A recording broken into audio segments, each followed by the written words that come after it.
Hey everybody, this is Aaron Kasnich, your Baltimore Ravens beat reporter for PennLive.com and the Harrisburg Patriot News. Today I'm going to talk a little bit about, give some perspective on reports that have linked Jamal Adams, the Pro Bowl safety for the New York Jets, to the Baltimore Ravens potentially through a trade. Now the basics of this, Jamal Adams has been a star for the Jets the past couple of years, but he requested a trade midway through last season. Eventually the Jets and Adams were able to work it out.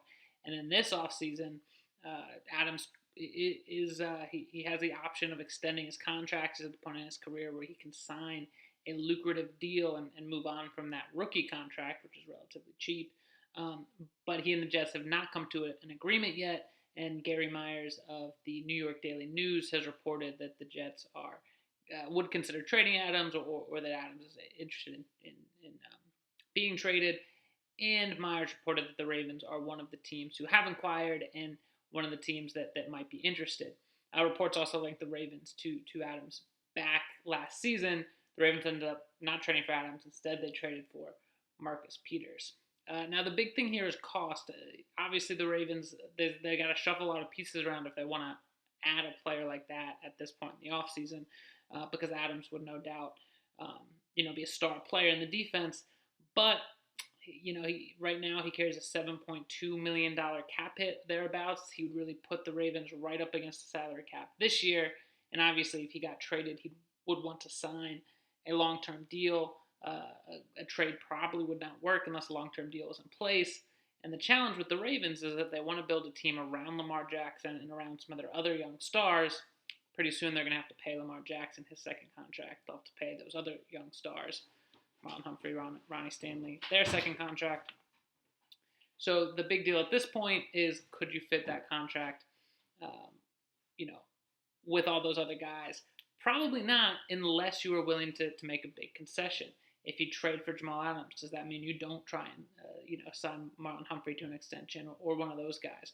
Does that mean maybe you can include Matthew Judon in a trade? And all of this is before we even talk about what the Ravens have to give up in the actual deal itself.